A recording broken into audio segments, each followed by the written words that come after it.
So the 8 lottery scam suspects extradited from Jamaica this week to face charges in the US made their first court appearance in that North American country on Thursday. O'Neil Bryan, Kazari Gray, Kimberly Hudson, Dahlia Hunter, Jason Jahalal, Halrick McLeod, Zanyu Morgan, and Dario Palmer made their initial appearance at a federal court in Bismarck, North Dakota. All were ordered held without bond until detention hearings. Hudson, Brown, Palmer, and McLeod pleaded not guilty. The other 4 did not enter pleas because their attorneys weren't present. Attorneys say they were involved in a multi-million-dollar lottery scam that victimized dozens of Americans. And it says this is a outline of what would have transpired. So how did the case start? In September 2011, Edna Schmitz, 86, of Harvey, North Dakota, received a call from a man who told her she had won US $19 million and a new car and needed only to pay taxes and fees. She lost her life savings of more than US $300,000 to the scam, and word eventually reached the FBI, and authorities opened a case in 2012. What is it all about? Authorities allege the sophisticated scam built at least 90 mostly elderly Americans out of more than US 5.7 million. 15 people each are charged with 66 total counts of conspiracy, wire fraud, mail fraud, and money laundering. They are accused of calling victims, persuading them to send money, and wiring the money to bank accounts in Jamaica. Authorities have dubbed the case Operation Hard Copy, a reference to a list of prospective victims' contact information used by scammers. And it says, the suspects, prosecutors say Laverick Willocks masterminded the scam and operated it out of a mansion where he lived with his mother, Dahlia Hunter. They say others handled such duties as making scam phone calls and handling money. Some allegedly allowed their bank accounts to be used for the scheme, and Willocks pleaded not guilty in January.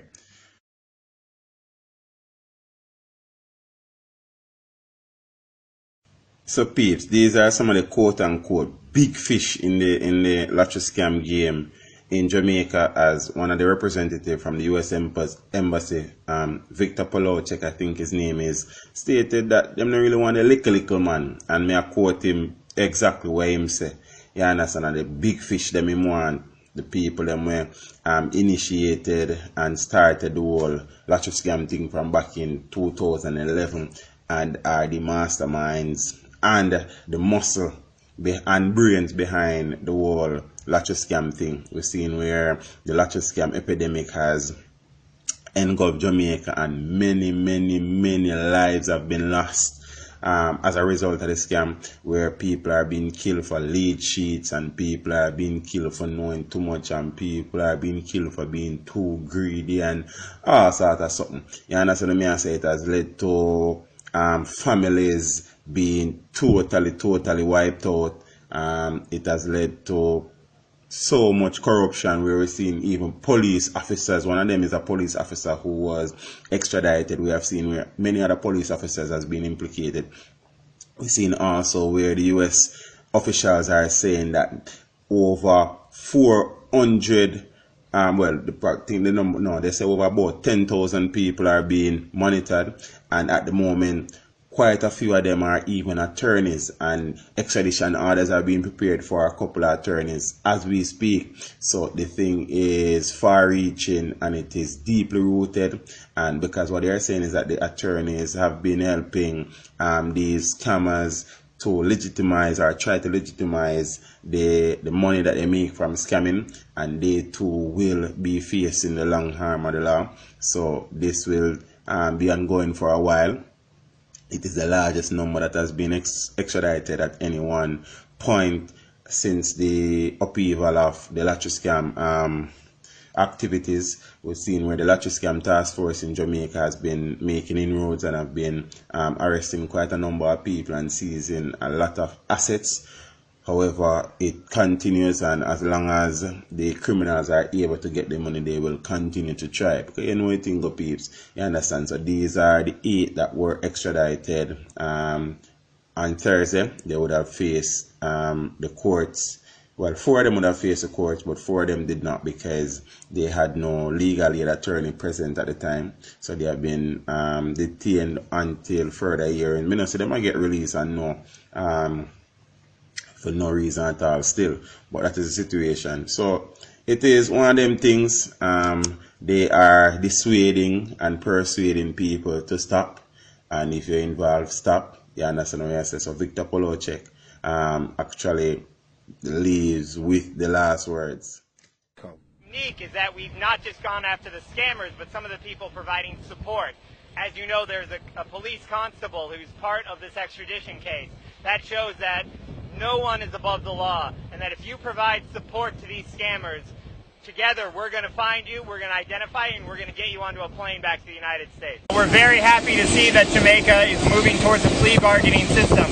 We really don't want the lickle guys working in the boiler room having to tie up the Jamaican courts. We want them to flip on their bosses, provide testimony either in a Jamaican court or in a U.S. federal court. This sort of conspiracy, not some guy who's working in a boiler room making 10 calls a day. So we very much welcome the introduction in the Senate of the plea bargaining legislation here in Jamaica, and we expect that's going to be a way to efficiently deal with these criminals, and of course other criminals, gang members, gun runners, narco traffickers, and murderers as well. How difficult was this case for you to put together? A lot of man hours by myself, Scott Horn for the most part, a lot of the postal inspectors that did a great job between the FBI and the postal inspectors and other agencies. The indictment I saw from North Dakota, it listed about 26 Jamaicans who are wanted as part of the Laverick Willis organization. Give us an update as to how far you've reached in terms of who you've captured, how many you've captured, where are the others, what are the efforts you're going to make to get them? These guys are presently on an indictment with 15 people. Anybody out, I couldn't comment on. There's other people who have been who already been convicted in prior indictments. So there's all like Sanjay Williams, like Sanjay Williams, and some others. All parts of the Jamaican security forces have been vital partners with U.S. federal law enforcement in dealing with investigating and providing the evidence for these indictments here in Jamaica and in the United States. And I really want to thank, let's get a handshake here, the role of the JCF. This would not be possible. There are no investigations that happen here in Jamaica that are not joint investigations led by the JCF. The U.S. federal law enforcement does not investigate on a freelance basis. So what is happening here today is an indication of the results we can get when we collaborate together as law enforcement partners. A lot of work was done in this particular case with our international partners, but locally the counter-terrorism and organized crime agent, MOCA, as also our DPAD team, the fugitive apprehension team, they did a lot of work, and our intelligence unit as well, to bring these persons in. So the extradition order was, issued last year. They went to court and the judge ordered that they be extradited, and was signed off by the minister, and they are now going abroad to face charges for conspiracy to defraud, as well as mail fraud and electronic fraud, as a result of what we refer to in Jamaica as the lottery scamming. It's a big thing for us here in Jamaica. Some of the persons who are being extradited here today were taken into custody previously from as early as 2009, but as you might be aware that we did not get a law that covers this thing until 2013. So it goes to show that if you run afoul of the law, it will catch up eventually. Remember to like, share, subscribe. This is Steve saying, until next time, walk good.